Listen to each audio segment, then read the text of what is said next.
My name is Matt and this is OneUp Microcinema, and OneUp Microcinema started basically because when you have such a passion for things like fashion and film and music, you tend to eventually want to create your own. That's kind of like the next step, becoming from a fan to a creator. And so over the years I've tried to sort of make my own t-shirts and sneakers and film sort of documentaries, and unfortunately I came to the realisation that all my stuff was really crap. It wasn't any good at all. So I needed to think, well, how can I still contribute to these scenes? And I thought, well, I'm good at marketing and I'm good at budgeting and organising, and that's how the idea about OneUp came about. I'm showing films, I'm selling clothes, selling drinks. I don't make any of the clothes or design them, and I don't make any of the films, but instead I'm kind of like a facilitator. And it's all about bringing sort of like-minded people together, which is what I'm good at. And yeah, hopefully people can enjoy it, and that's my contribution to the Perth scene. I had the idea for OneUp for a good 4 or 5 years, and of course the venue is always going to be the most important sort of part of any business, your location. And I had a few places in Leederville I was looking at. You know, it could have worked in Mount Lawley, but then this popped up in Northbridge. What really attracted me to Northbridge was the work that the OneUp Collective have done over the years. I wanted to be a part of that. Also the fact that it was a government-owned building, so it's owned by the East Perth Redevelopment Authority, and they've always been very supportive and helpful. I always thought that a cinema in Perth, an independent cinema, would never work by itself, that you'd need some sort of tangible product to sell. I also didn't want to just open a clothes store. I kind of thought I'd get bored of that after a while. So combining the two, doing the clothes during the day and the movies at night.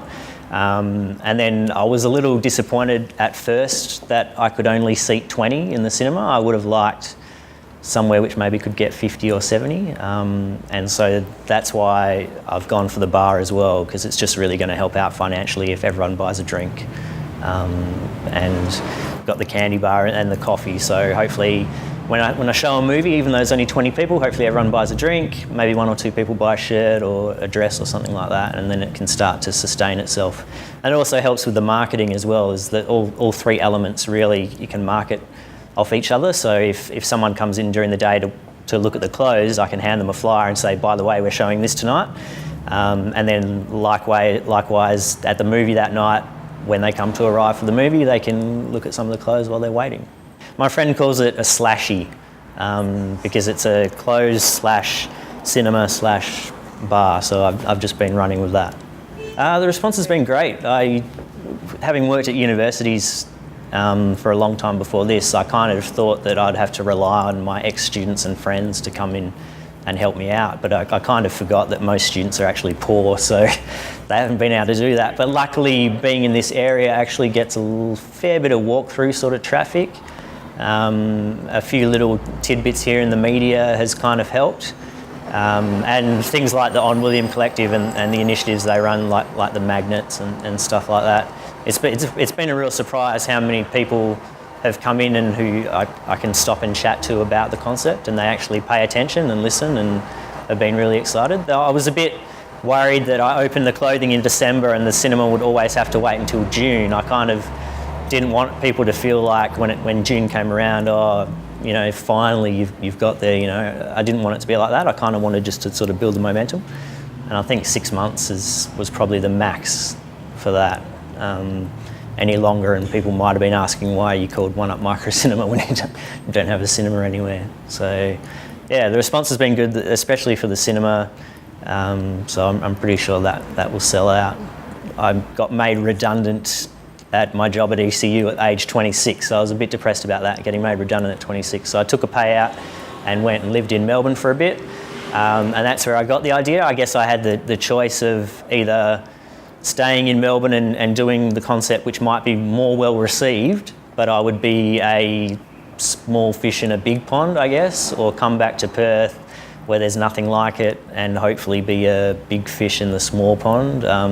Hopefully that doesn't sound too egotistical, but also the fact that, you know, you need your friends and your family to support you in the initial stages, and I had all that in Perth. So it's good to bring something different to Perth, and my focus, once obviously I've got things up and running and they've been open for a while, would be then to really promote it as a tourist sort of destination, because to be honest, like, there's not a lot of micro-cinemas around the world.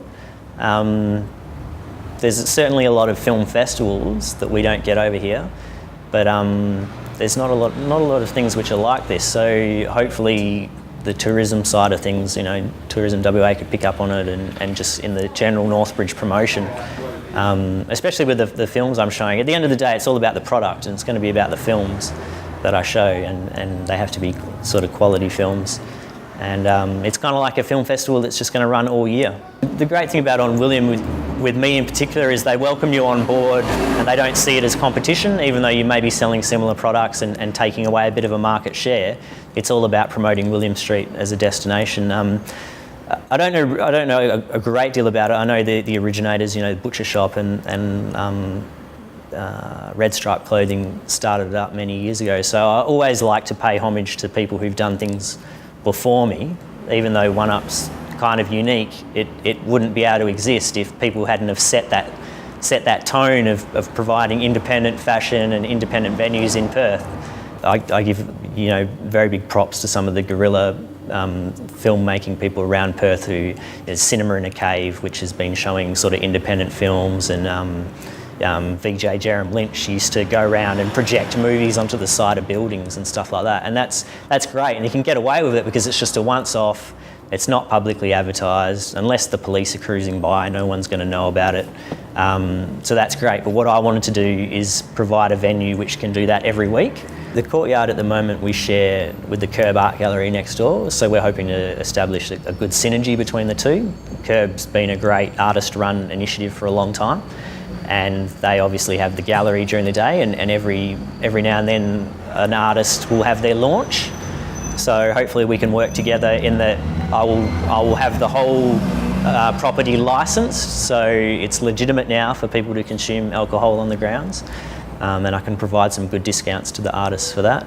And you would think that then the artists, or the patrons there, would be interested in my concept, and my patrons would also be interested in their concept. I like how they're the traditional art on walls type gallery, whereas mine is a digital new wave sort of gallery, using screens and old video games. So it's a good mix of the old and new. And the courtyard is certainly big enough for at least 40 or 50 people to fit out there. So, I mean, it's just great when you go to a bar in summer and you can sit outside and things like that.